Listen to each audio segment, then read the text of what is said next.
Você sabe como funciona uma Câmara dos Vereadores? Ou então uma Assembleia Legislativa? Ou o Congresso Nacional? Sabe qual é a diferença entre senador e deputado? Ou então, o que é uma CPI? Bom, se você quer se aprofundar nesses assuntos, vem comigo que eu vou explicar tudinho nesse vídeo.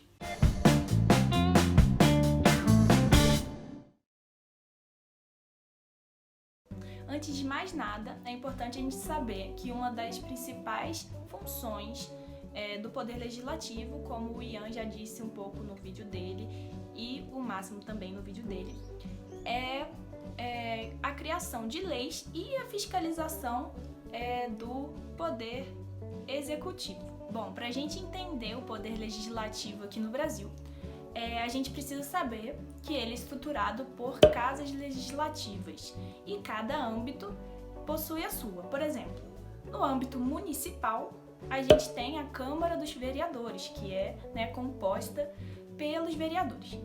E no âmbito estadual, a gente tem as Assembleias Legislativas, onde ficam os nossos deputados estaduais. E por fim, no âmbito federal, a gente tem o Congresso Nacional, onde há o Senado e a Câmara dos Deputados.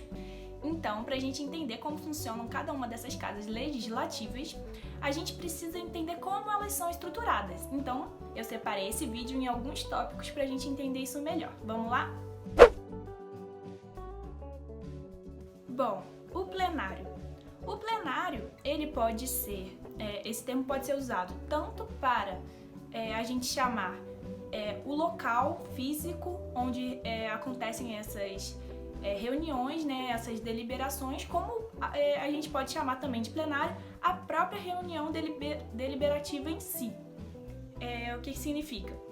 As sessões da Câmara e tal, tudo isso a gente chama de discussões em plenário, discussões onde os vereadores, os deputados discutem os projetos de lei e todas as propostas que estão ali para serem votadas. Os presidentes. Cada uma dessas casas legislativas possui um presidente. Vocês já devem ter ouvido falar sobre o presidente da Câmara, presidente do Senado, enfim. Então, como que eles chegam a esse posto? Eles são votados e essa votação acontece internamente. Em cada uma dessas casas legislativas, todos os deputados, parlamentares eleitos votam e elegem alguém para presidir a Câmara ou o Senado. O mandato de um presidente da Câmara tem um tempo de 2 anos. Então, entre uma eleição nacional e outra, que a gente vai lá e elege o presidente, por exemplo, que dura o período de 4 anos, nesse meio tempo existem 2 eleições internas para presidente da Câmara. O presidente, além de ser o segundo na linha de sucessão para comandar, para ser o chefe do executivo, é um exemplo, tá, gente? Queria que fosse verdade, talvez. Vamos botar que o Bolsonaro sofra um impeachment e o vice dele, o Mourão, não possa assumir a vice-presidência, porque por acaso a chapa dele foi cassada e nenhum deles vai poder ser mais presidente. Quem entra para ser presidente do Brasil seria o Rodrigo Maia. Então, ele tem ali essa responsabilidade. Mas, além dessa função, ele também tem outras funções, como, por exemplo, presidir sessões na Câmara, decidir a agenda do dia, competências administrativas, como, por exemplo, pedir para comprar determinadas coisas para o Congresso, e também presidir a mesa diretora, que eu vou explicar no próximo tópico o que seria isso. Quase que eu caí.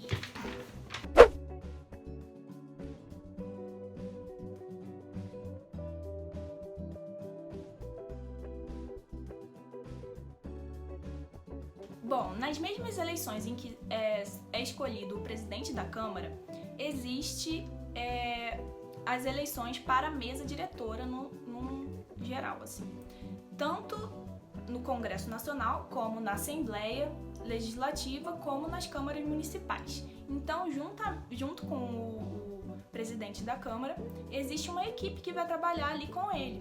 Então, são escolhidos vice-presidentes e também secretários e suplentes, caso esses eleitos não possam ocupar o cargo. As funções de cada mesa podem ser particulares de acordo com a Câmara Municipal da sua cidade ou então a Assembleia do seu estado, mas existem algumas funções em comum em todas as casas legislativas, que incluem assuntos administrativos, autorizar licitações, homologar também os resultados dessas licitações de compra, assuntos de servidores também que trabalham ali na Casa Legislativa, como saber também sobre licença desses funcionários, aposentadoria, tudo isso a mesa diretora que cuida dentro de cada uma das casas legislativas.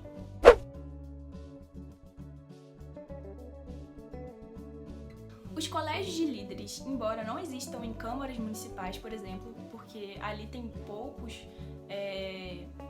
poucos parlamentares, então não tem uma necessidade de criar um colégio de líderes, mas, por exemplo, em assembleias legislativas ou então um Congresso Nacional, que, por exemplo, na Câmara dos Deputados existem 513 deputados federais, né? Então é muita gente. Então precisou ser criada esse colégio de líderes, em que ali cada representante, cada líder de partido ou bancadas são escolhidos para estar ali e discutem assuntos do momento para gerar a famosa disciplina partidária, digamos assim. Então eles vão ali e discutem tudo que eles querem propor, como que estão o andamento das coisas, para tentar criar uma disciplina. Esses líderes de partidos são muito importantes porque eles decidem, por exemplo, quais parlamentares vão fazer parte de uma comissão, que eu vou explicar daqui a pouco, ou então eles podem indicar nomes para líderes de bancadas. Eles podem fazer diversas nomeações e decidir muito o futuro do partido dentro da Câmara, por exemplo.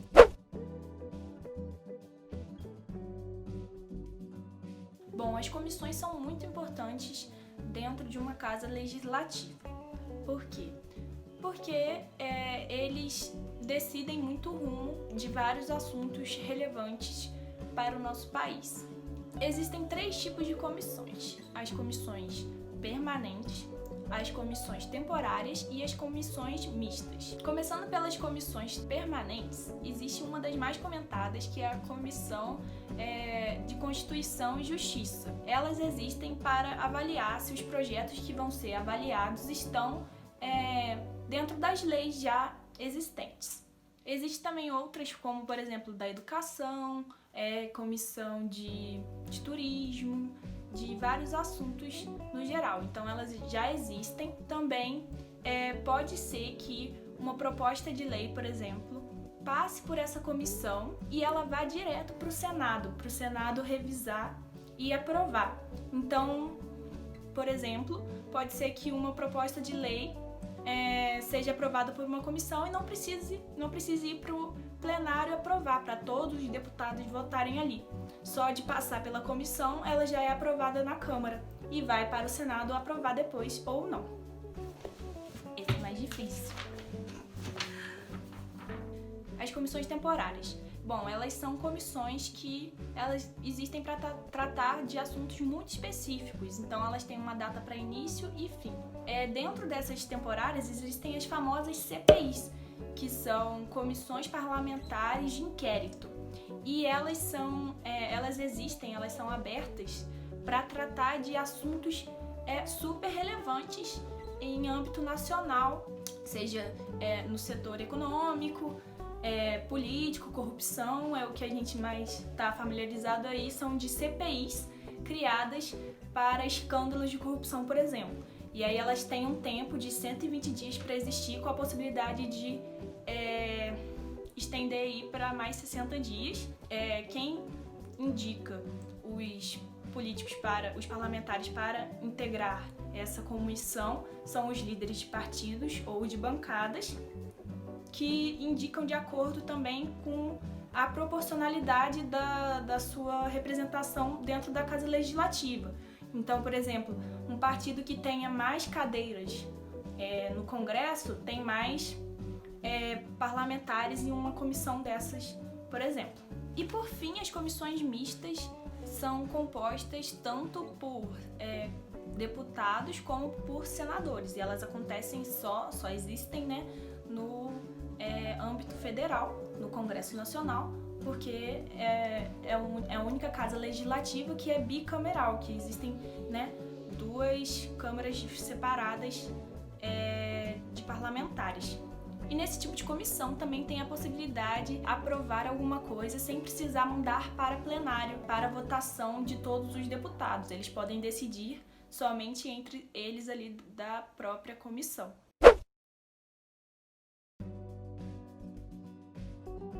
As bancadas parlamentares ou blocos são grupos formados dentro das casas legislativas e eles reúnem parlamentares de diversos partidos diferentes que defendem os seus próprios interesses, né, as suas ideologias em comum.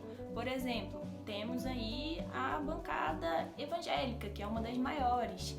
Temos aí a bancada da bala, que também tem bastante influência atualmente. Engraçado é pensar no nosso país que tem mais parlamentares na bancada da bala do que na bancada da saúde, né? Então acho que isso explica muita coisa também, né, de como as coisas são tratadas aqui. Além disso, também temos a famosa bancada ruralista.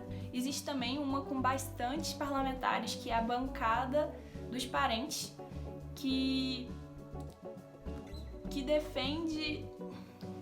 É que isso é tão absurdo pra mim que eu tenho até dificuldade de explicar. Temos também uma bancada de muita influência, porque tem muitos parlamentares ali dentro, que é a bancada dos parentes. Pois é.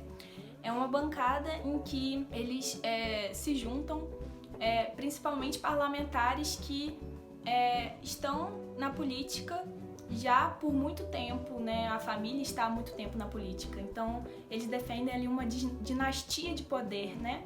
Um poder ali familiar, o que é um pouco problemático, né? Inclusive, eu também acho muito curioso a gente pensar que num país dito como laico, segundo a nossa Constituição, uma das bancadas mais influentes dentro do Congresso Nacional seja a bancada evangélica. Inclusive, tem quase 8 vezes mais deputados do que a bancada de direitos humanos. Eu acho que a gente precisa muito repensar tudo isso, né? A gente precisa conversar sobre essas coisas, porque é complicado. Não consigo nem dizer mais nada sobre isso. Bom, então como que funciona o processo legislativo na esfera federal? Bom, como eu já comentei antes, a esfera federal possui um sistema bicameral, ou seja, existe o Senado e a Câmara dos Deputados. Para que um projeto seja aprovado, é necessário que seja criado em uma dessas duas câmaras. Por exemplo, geralmente a Câmara dos Deputados que inicia um projeto de lei e depois ela é enviada para o Senado aprovar, mas pode ser ao contrário também. Mas da onde que surgiu essa ideia de separar Senado e Câmara? Bom, isso foi porque pensaram num jeito de tentar descentralizar ainda mais o poder, para ele não ficar num grupo seleto de pessoas. Então, a gente tem o Congresso, que é dividido em Câmara dos Deputados e Senado. A Câmara dos Deputados possui 513 deputados e o Senado possui menos senadores, né, menos parlamentares, que são 81.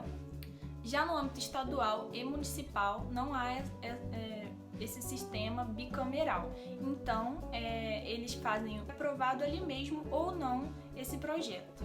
Caso vocês ainda não tenham visto os nossos outros vídeos, corre lá para ver que no último vídeo o Máximo ele fez um resumão sobre a história dos três poderes no Brasil, desde desde a época do Império até hoje em dia. É muito interessante, corre lá. E o Ian fez uma introdução sobre como que surgiram essas teorias sobre os 3 poderes. Bom, espero que vocês tenham gostado do vídeo de hoje. Deixe seu comentário aí sobre o que você achou, deixe seu like. Se você estiver no YouTube, inscreva no nosso canal, compartilhe em todos os lugares, porque esse tipo de assunto precisa chegar para todo mundo, porque ainda mais esse ano que a gente tem eleição aí para vereador, né? Inclusive, elas foram adiadas, vocês já sabem, né? Se vocês não sabem as novas datas, corre lá no Instagram que a gente postou umas artes informativas. Enfim, compartilhem bastante, porque a gente precisa saber como que estão funcionando as coisas, como que os nossos vereadores, como que os nossos deputados eleitos estão agindo e como que eles trabalham. Então a gente precisa ter esse tipo de conhecimento para saber se está tudo andando como a gente quer. É isso então, esse foi o nosso vídeo de hoje, da nossa série Simplificando os 3 Poderes. Vejo vocês na próxima. Tchau, tchau!